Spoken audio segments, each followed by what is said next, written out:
Madame, Monsieur, bonsoir et merci de nous rejoindre sur la première. Voici les titres de votre journal. Albert Moux prévoit d'ouvrir un dépôt de gaz à Hitia en 2023.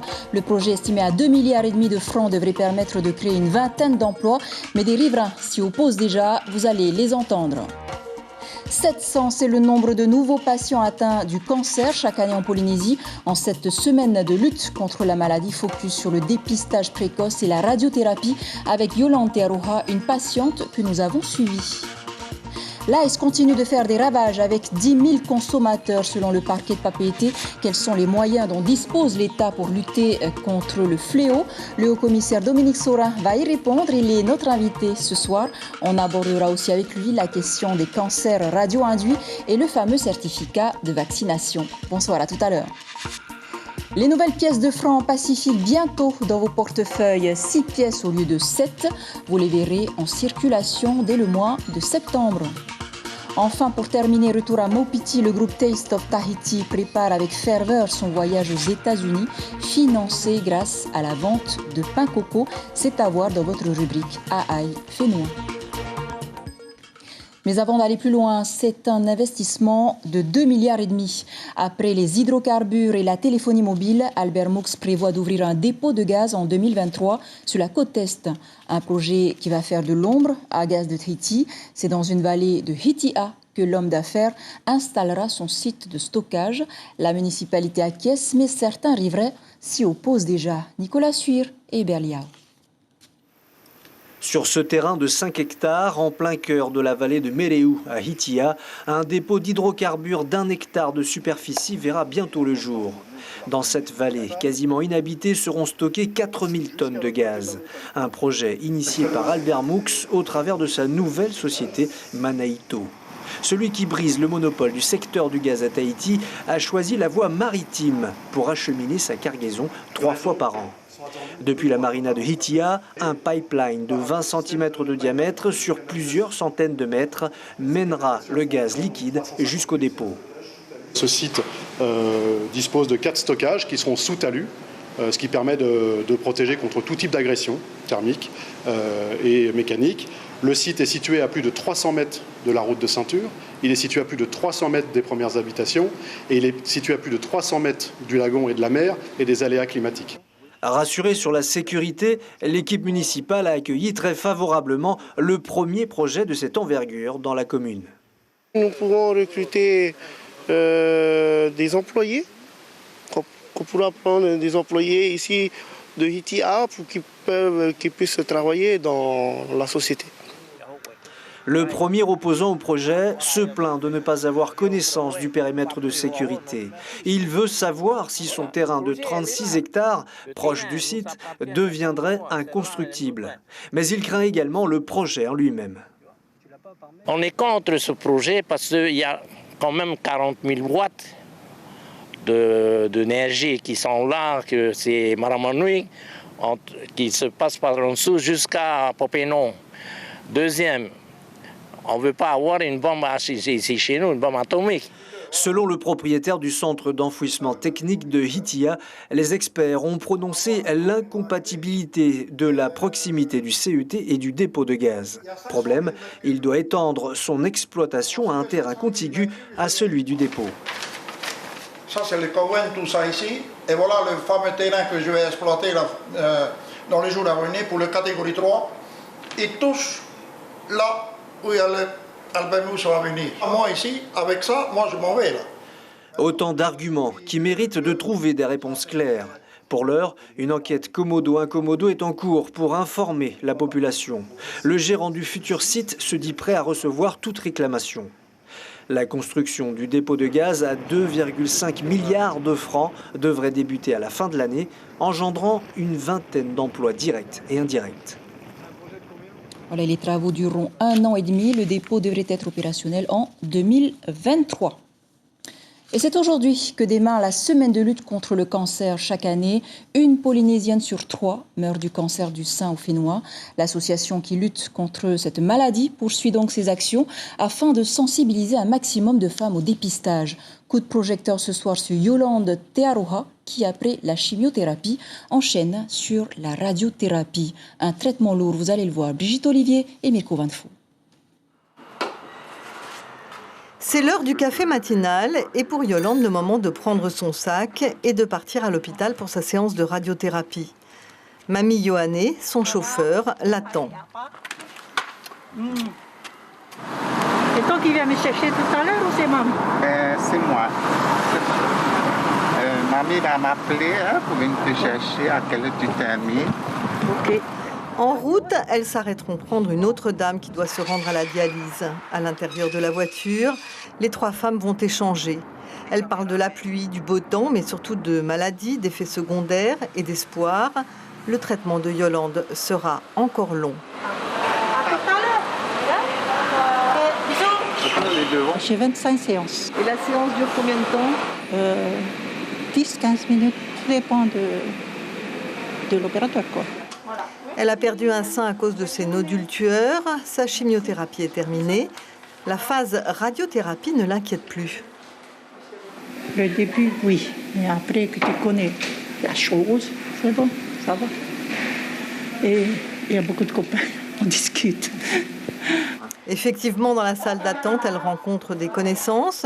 Lucie, par exemple, qui doit prendre le bateau tous les matins pour se rendre à sa séance. Quand on est atteinte d'un cancer du sein et puis tu as des traitements à faire, forcément, il faut avoir du courage. On prend le bateau tous les jours, toujours à la même heure. Vous avez combien de séances là, j'en ai 33 et je viens de débuter ma séance depuis la semaine dernière. Et là, j'entame ma 2e semaine. Puis direction le sarcophage, où chaque patient doit être installé avec beaucoup de précautions pour que seuls les tissus abîmés soient irradiés. Ici aussi, dans cet environnement très anxiogène, le contact avec le personnel soignant est primordial. C'est essentiel, hein, on les voit régulièrement, nous au moins une fois par semaine en consultation. On réévalue effectivement la tolérance et le vécu global du traitement. Et donc effectivement, hein, c'est un traitement long de 2 à 8 semaines. Donc on établit une relation effectivement de confiance et qui va se perpétuer par la suite, puisqu'on va les suivre généralement pendant une période d'au moins 5 ans. C'est bien, ils sont sympas. Ils sont sympas, de toute façon, ils font tout pour qu'on soit à l'aise. 15 minutes d'installation et 3 minutes de rayonnement plus tard, Yolande peut retourner chez elle. Mamie est là, sur le parking, qui l'attend. C'est la vie de 700 patients traités à l'hôpital pour un cancer. Monsieur le haut-commissaire, merci d'être avec nous ce soir. Vous venez de l'entendre, 700 nouveaux cas de cancer chaque année en Polynésie. Certains affirment qu'il faut relier ces chiffres aux essais nucléaires. Est-ce que vous confirmez qu'il y a un lien ?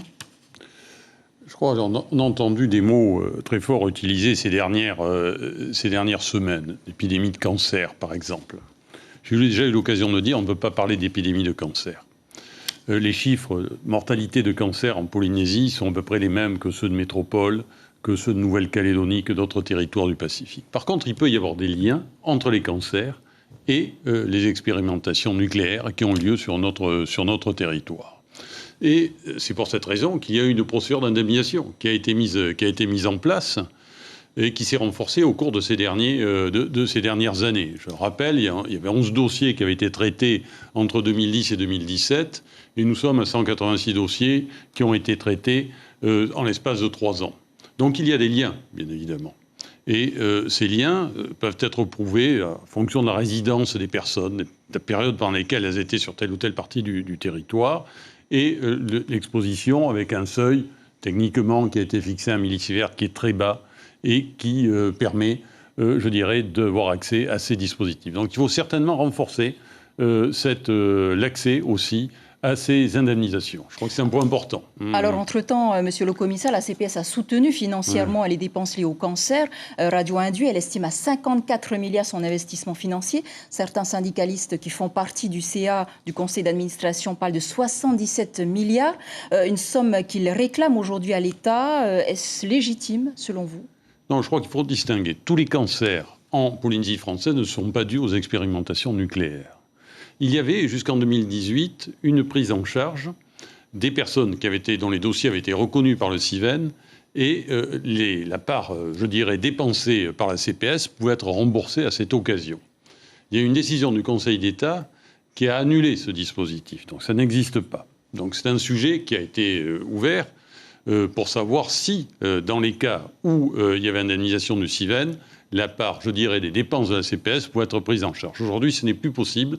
C'est un dossier qui a été signalé, en effet, notamment suite à différentes interventions. La création d'un institut de cancer, c'est officiel, c'est acté. Est-ce que ça va apporter un changement, peut-être au niveau de la prise en charge ? Mais l'Institut du cancer, c'est important. Je crois qu'on est en train de travailler avec le pays sur une convention santé, sur la période 2021-2023, dans le prolongement des conventions santé qui ont pu exister précédemment. Et il y a ce projet de création d'un Institut du cancer. Je crois que c'est quelque chose de très important, parce qu'il y a des malades du cancer sur le territoire, et il faut pouvoir apporter des réponses et les prendre en charge. Qui va le financer Mais d'ailleurs, l'État a déjà financé une partie des équipements.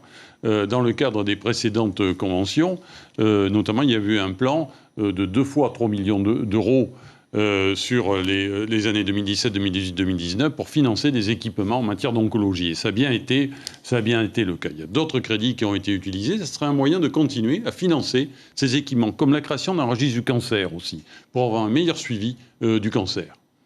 Merci pour ces premières réponses, monsieur le commissaire. Avant d'aller plus loin, regardez ce chiffre, 12 kilos, une saisie record d'ice en 2019. L'arrêt des vols l'an dernier a juste freiné un peu l'importation et le trafic. Monsieur le commissaire, je vous propose donc de regarder tout de suite comment vous organisez au quotidien, à côté gendarmerie, DSP et l'OFAST.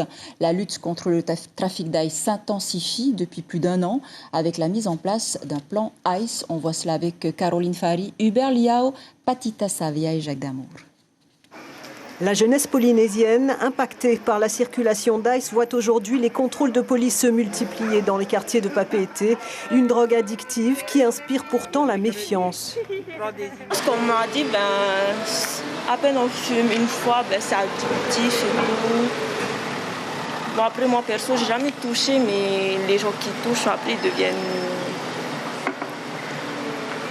C'est pas pour être méchante, mais ils deviennent bêtes, plutôt addictifs, agressifs. L'offensive contre le trafic d'ice en Polynésie comprend 2 entités, la CROSS, cellule de renseignement opérationnel, et l'OFAST, office anti-stupéfiant. Objectif endiguer un fléau que la crise sanitaire n'a pas interrompu, une synergie des forces de l'ordre qui s'étend à l'international. On doit prendre au bon niveau cette délinquance, et pour la prendre au bon niveau, il faut avoir donc des relais qui ont pour l'OFAST en l'occurrence, des officiers de liaison à l'international, qui ont des capteurs à l'international et qui nous nourriront donc de gérer dans l'approche donc de ces trafics. Nous leur donnerons du renseignement, mais nous en récupérons également, encore une fois, pour être efficace. On ne peut pas avoir une vision, je dirais, trop locale de la lutte. Composé de policiers, de magistrats et de gendarmes, l'OFAST capte et exploite les renseignements avant de monter l'opération. Une structure indispensable car la Polynésie, de par sa situation dans le Pacifique, est une plateforme idéale pour les trafiquants. Captation des renseignements de tous les partenaires et parfois aussi de la population civile. Et ensuite, l'autre partie de l'antenne OFAST, c'est d'agir sur les stupéfiants. C'est-à-dire, on coordonne des opérations et on monte l'opération, on agit par des interpellations, des perquisitions, enfin, le process habituel de l'enquête judiciaire. Nous irons chercher l'argent de vos crimes, insistent les autorités qui accentuent aujourd'hui la saisie des avoirs criminels. Exemple, la saisie de 2 millions d'euros de valeurs patrimoniales et immobilières en décembre dernier. Une action dissuasive et un signal fort envoyé aux trafiquants. Dominique Saurin, on vient de le voir, donc l'OFAST est un dispositif formidable, mais il y a un mais, parce que la zone économique exclusive de Polynésie française s'étend sur plus de 5 millions de kilomètres carrés. La drogue arrive aussi par voie maritime, on le sait. Or, depuis 2014, la douane n'a plus de navires de surveillance. Les bâtiments de la marine n'ont pu réaliser qu'une 60aine d'inspections en 2019. Un bon nombre de trafiquants passent donc à travers les mailles du filet. 1,5 kg de méthamphétamine a été saisi début mars. Comment comptez-vous empêcher l'importation par voie maritime ? Alors, il faut bien distinguer les choses. Il y a différents types de trafic. Il y a un trafic, je dirais, traversant de drogue, notamment par voilier, qui peut venir d'Amérique du Sud à destination de Nouvelle-Zélande et de l'Australie. Et Ce sont des cargaisons qui n'ont pas forcément vocation à venir ici, en Polynésie. Puis il y a aussi du trafic d'ice, notamment, parce que ce qui nous intéresse aussi, c'est l'ice. Il y a plusieurs types de drogues. C'est l'ice qui rentre en Polynésie, qui peut rentrer par voie aérienne ou qui peut rentrer dans les ports. Et d'ailleurs, les nouvelles méthodes de travail que nous avons mis en place avec le procureur général, au travers du plan que nous avons annoncé, avec le président du pays pour la partie prévention, permettent de renforcer et d'élargir, je dirais, la palette d'action. C'est-à-dire les contrôles dans les conteneurs qui arrivent sur le port ont été renforcés. Ça a permis, vous l'avez dit dans le reportage, des saisies très importantes au cours de ces derniers mois. Et nous allons continuer. Alors les douanes n'ont pas de bateaux, mais la marine a des bateaux.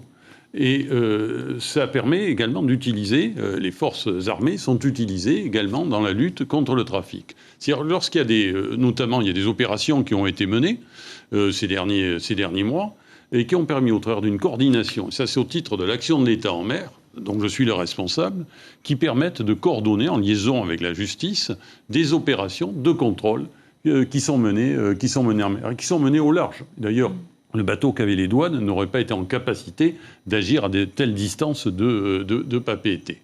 Donc nous avons ces capacités d'intervention, parce qu'il y a bien sûr les navires pour l'inspection, mais il y a aussi les avions qui sont utilisés. Comment contrôler les voiliers surtout? Parce que c'est eux, je pense. Mais ça, c'est pas... Les voiliers sont contrôlés sur la base d'informations. Hein, c'est tout un travail de préparation qui est mené au travers des cellules que nous avons, cellules de coordination opérationnelle, l'OFAST, mais également avec la police, la gendarmerie, les douanes, mais aussi les forces armées. Et nous nous coordonnons pour échanger ces renseignements et pour monter des opérations. Donc ces opérations peuvent se faire à certains moments lors des escales des bateaux, des voiliers d'ailleurs qui viennent dans nos ports, ou des cargos qui transportent des conteneurs. Mais nous menons aussi des opérations en mer, ciblées sur des bateaux. Comment expliquer alors l'augmentation, que l'ice circule toujours aujourd'hui? L'ice circule parce que c'est une drogue, c'est un fléau, cette drogue. Alors pas simplement, il y a les jeunes, mais pas que les jeunes. Hein, ça concerne tous les milieux. Hein. La drogue arrive, et un peu moins arrivée, parce qu'il y a eu moins de liaisons aériennes ces derniers mois. Mais ça continue à arriver. C'est pour ça qu'il faut lutter contre ces réseaux. Il y a des réseaux dont les membres ont été interpellés, qui ont été condamnés. La justice a apporté des réponses très importantes en la matière avec de très fortes sanctions. Il y a les saisies également d'avoirs criminels. C'est-à-dire, c'est taper au portefeuille. Hein, il n'y a pas d'autre terme. C'est les maisons, les voitures, saisir tous les biens. Et c'est un combat continu qui se mène dans les contrôles aux aéroports, dans les contrôles dans les ports, dans les contrôles en mer. Et c'est ça que nous essayons de renforcer. Merci beaucoup. On va revenir ensuite vers vous. Et pour refermer ce chapitre, Monsieur le Haut-Commissaire, sur la lutte contre les stupéfiants, ce coup de filet justement réalisé la semaine dernière par les militaires et la brigade de gendarmerie de Huahine Fa'a, 3428 pieds de cannabis saisis dans 40 plantations. Les produits ont bien sûr été détruits. Quant aux mises en cause, ils feront l'objet d'une procédure judiciaire. Avant de revenir sur le volet santé avec vous, Dominique Saurin, voyons le dernier bilan Covid.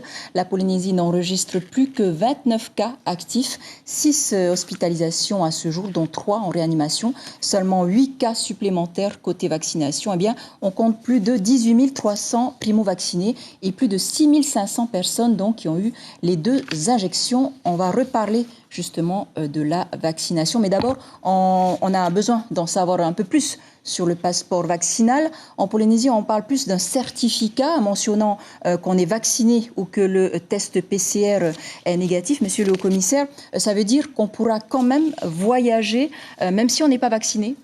Non, le problème auquel nous sommes confrontés aujourd'hui, c'est que nous avons un territoire qui est quasiment fermé. On reçoit à peu près 200 voyageurs arrivent à peu près par semaine sur notre territoire. Ça nous a permis de nous protéger, notamment des variants.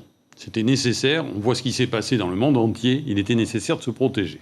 Maintenant, nous devons rouvrir nos frontières.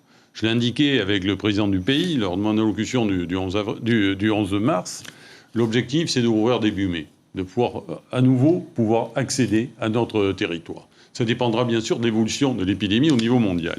L'un des moyens d'y arriver, c'est d'être vacciné. C'est étudié dans le monde entier.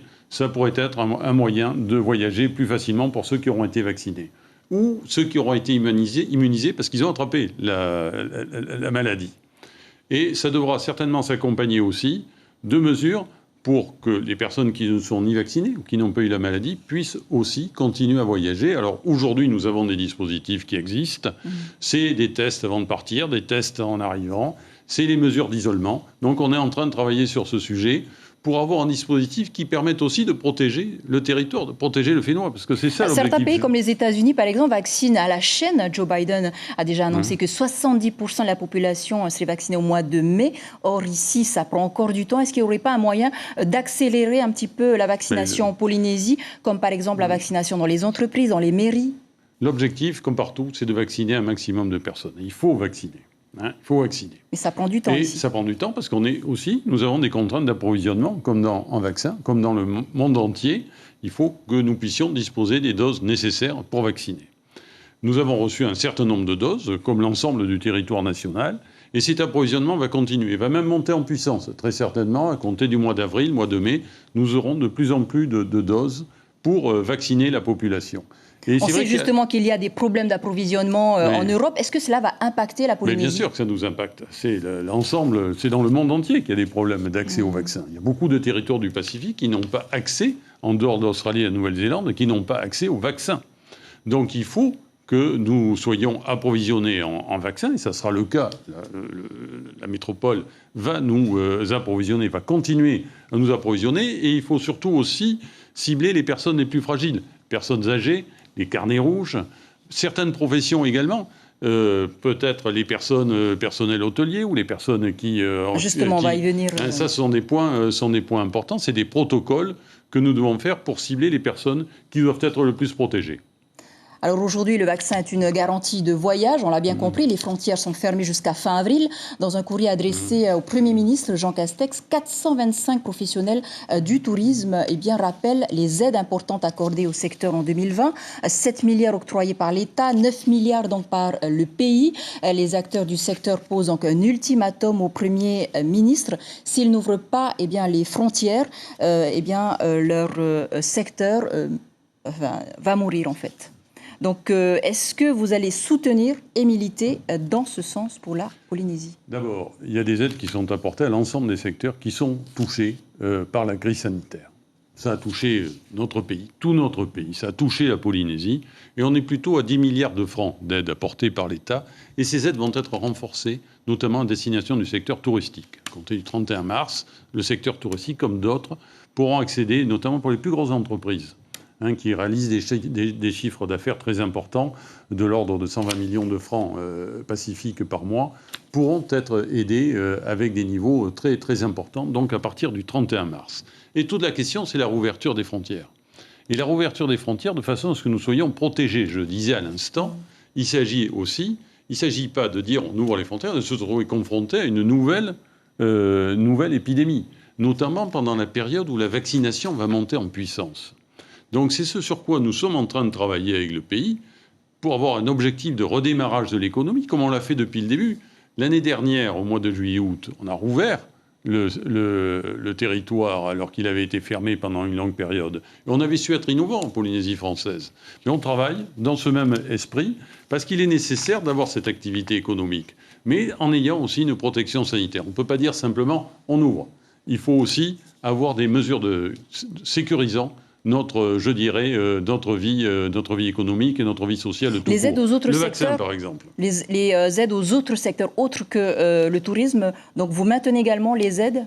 Oui, ces aides sont maintenues. Jusqu'à quand? Il y a tout un dispositif qui est prévu tant que durera la crise, tout le mois. Là, pour l'instant, la ligne d'horizon, c'est le mois de juin.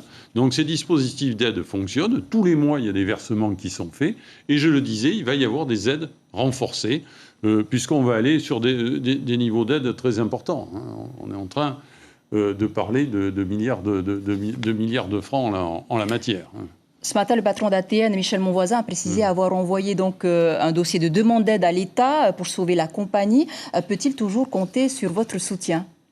Nous avons, avec le président Édouard Fritsch, nous avons monté un dossier, pays et les services de l'État ici en Polynésie française, pour aider Air Tahiti Nui. Parce qu'en effet, autant nous avons des dispositifs d'aide qui existent pour les autres secteurs, ça ne correspond pas à la situation d'Air Tahiti Nui. C'est-à-dire l'échelle est différente, les pertes sont très importantes. Et donc nous avons saisi les différents ministères à Paris pour justement qu'un dispositif soit étudié par ATN, parce qu'il faut aider ATN. Dernière question, monsieur le commissaire. Clairement, vous miserez sur l'économie de la Polynésie ou la santé et la vie des Polynésiens? Oui. La protection sanitaire et la protection des Polynésiens, c'est ce qui nous guide. C'est le premier, je dirais, premier objectif. Mais il faut aussi assurer cette vie économique. C'est ce que nous avons fait jusqu'à présent.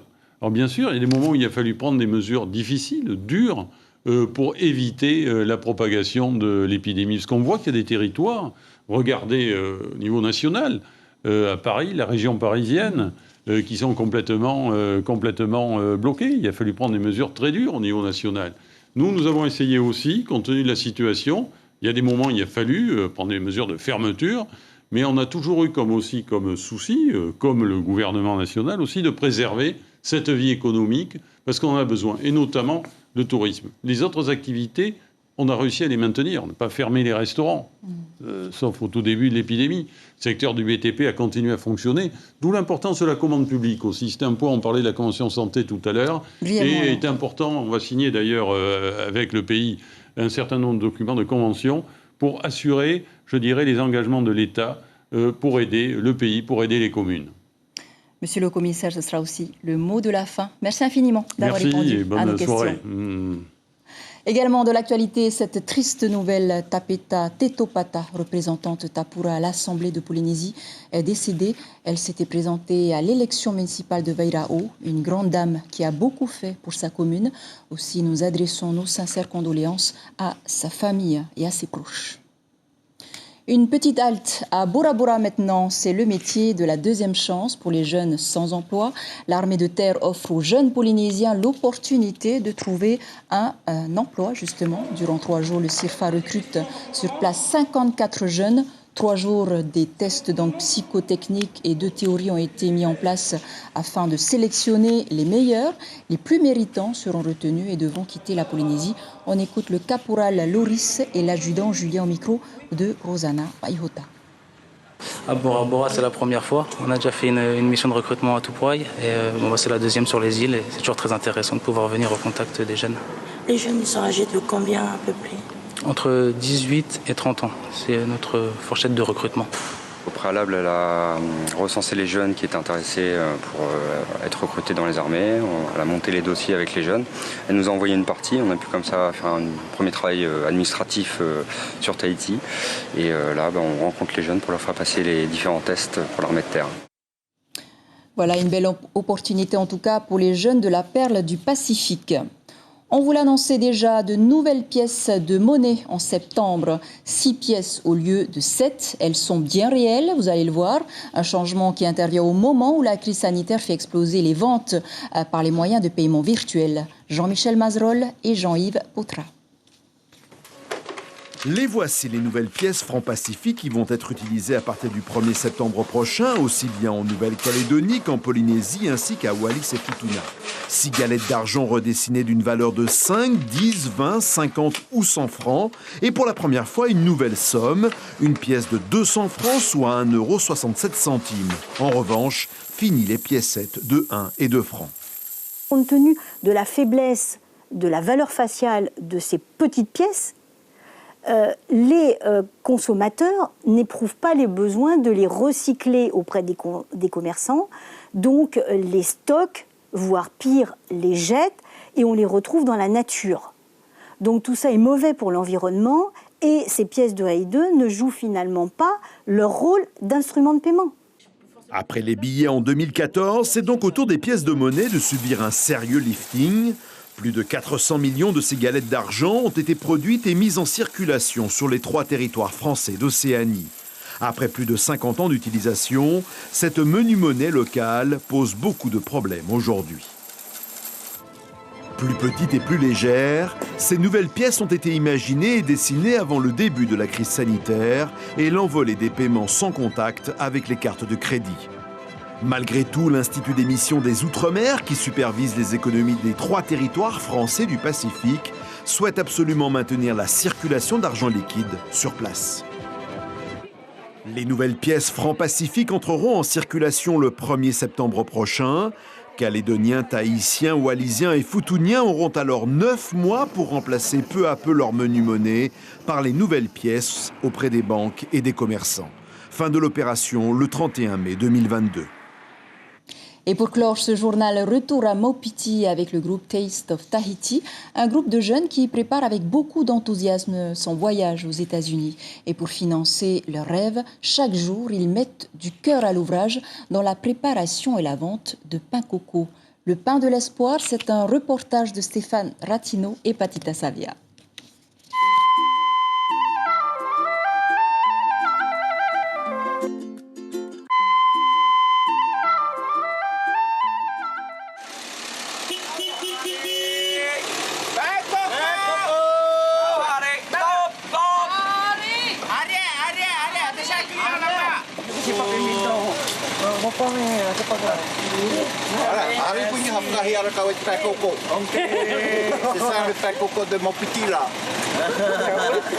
C'est le pain de l'espoir, celui du voyage, de la découverte des grands espaces pour donner à partager sa culture.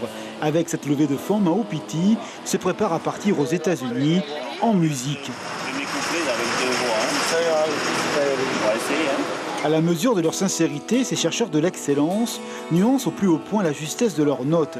Il faut entendre leur voix mêlée, cette harmonie du groupe née du travail de coopération où le tu et à toi fait chanson.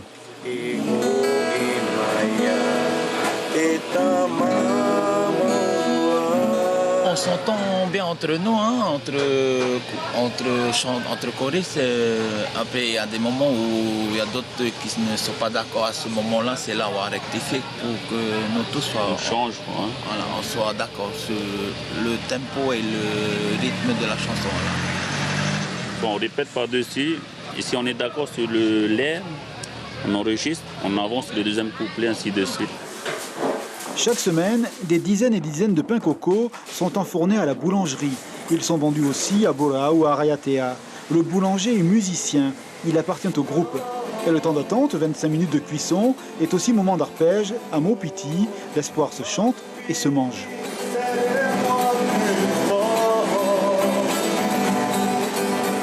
C'est vraiment le pain d'espoir pour le groupe. Ça nous aide un peu pour nos récoltes de fonds et tout. Et ça nous apporte beaucoup. En fait, ce pain-là, c'est un pain typique pour l'île de Maupiti. L'espoir, un mot comme de l'énergie vitale quand on est d'une petite île. Les compositions préparées pour l'Amérique se nourrissent d'histoires humaines, d'exil, d'enfants partis, grandis et revenus au pays. L'appel de la source sur les lignes.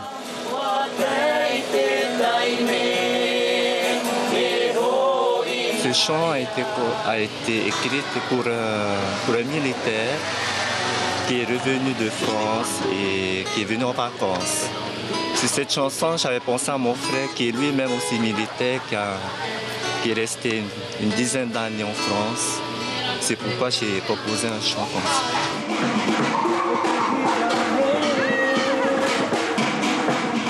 Les États-Unis, une première pour un groupe de Maupiti. Ils sont 35 sur la liste de voyage. À entendre les percussions, il y a un peu de tous ces chœurs à l'unisson. Dans la cour au sol mouillé, les pieds nus sont à la recherche d'harmonie. La chorégraphie en gestation. Maupiti veut conquérir l'Amérique. Je ne suis pas d'ici déjà. Et ça fait plaisir en fait d'apporter du coup mon expérience aux jeunes d'ici. C'est exceptionnel, c'est super cool. Émeraude, toi, ça y est, tu penses déjà à ce voyage à Los Angeles, aux États-Unis? Oui, pour moi aussi, hein, c'est un honneur d'emmener notre culture à l'étranger. Et même si je l'ai déjà aussi fait, pas danser en Amérique, hein, plutôt le voyage, mais pour moi, c'est carrément un honneur d'emmener notre culture en Amérique. Un honneur au bout des doigts, pareil à l'alliance des êtres et de la terre nourricière. Car la générosité de l'île, ajoutée au travail, reste le seul moyen d'alimenter la cagnotte du voyage. Ainsi, chaque semaine, les bénévoles se mettent en mouvement. Pour chaque pain de coco, la mobilisation est toujours forte, la cohérence d'un groupe conquérant. Nous, on veut le faire, donc du coup, on travaille presque tous les jours. Et des fois, il y a, on va dire, on n'a plus de vie. On n'a plus de vie, mais on aime tellement être ensemble. Du coup, pour nous, c'est notre vie maintenant, c'est ce qu'on va vivre pendant 1 an. Le pain de l'espoir et le cri deviendra chant en Amérique. Moupiti arrive.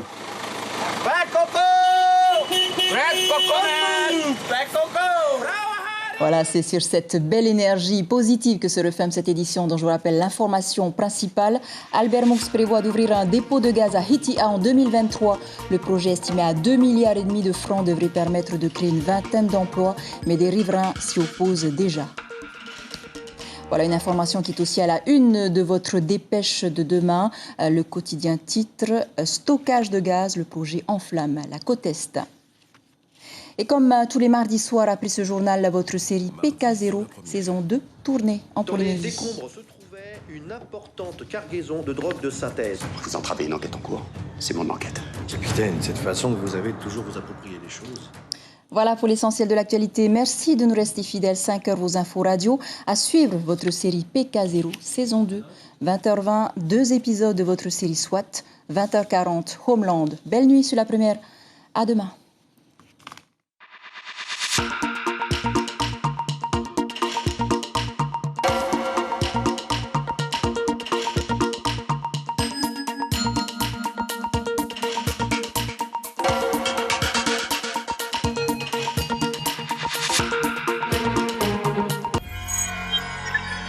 Retrouvez ce programme en replay sur notre site internet